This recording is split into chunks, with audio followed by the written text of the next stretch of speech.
సాంబార్ దీని ఏమంటే సుమ వాళ్ళ కోడలు సాంబార్ చేసింది అక్కడ నుండి తెస్తా అంటది. దివ్య అత్తయ్య సాంబార్ వేసావా?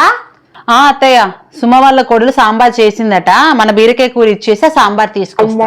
సాంబార్ దీని ఏమంటే సుమ వాళ్ళ కోడలు సాంబార్ చేసింది అక్కడ నుండి తెస్తా అంటదేంది? ఏమో అసలు ఈ పిల్ల అర్థమే కాదు. దివ్య అత్తయ్య పండగ కదా, మంచిగా కలర్స్ వేసి ముగ్గు పెట్టు. అదే సుమ వాళ్ళ కోడలికి చెప్పాను, పనిలో ఉందంట, వస్తుంది తను. సుమ వాళ్ళ కోడలికి చెప్పినా అంటే దీన్ని ముగ్గేయమంటే ప్రతిదానికి సుమ వాళ్ళ కోడలు అంటే దీనికి పిచ్చిలేసినట్టున్నది. దివ్య వాడికి ఫోన్ చేసావా? దేనికి? ఈ రోజు సాయంత్రం పెళ్లి చూపులు ఉన్నాయన్నాయి కదా చిన్నోడికి. ఓకే, మనం వాళ్ళ ఇంటికి వెళ్ళాలి, వాడిని తొందర రమ్మను. మామయ్య గారికి కూడా ఫోన్ చేశాను, తొందర రమ్మని చెప్పా, వస్తా అన్నారు. మనం ఎందుకు అత్తయ్య వెళ్ళడము? మనం వెళ్ళకపోతే మన పిల్లోడి పెళ్లి చూపులకు మనం వెళ్ళకపోతే ఎవరు వెళ్తారే?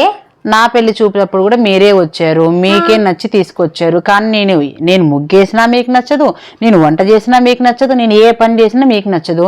ఆ ఎదురింటి సుమగారు వాళ్ళ కోడలు ఏం చేసినా నచ్చుద్ది. వాళ్ళనే పంపించండి.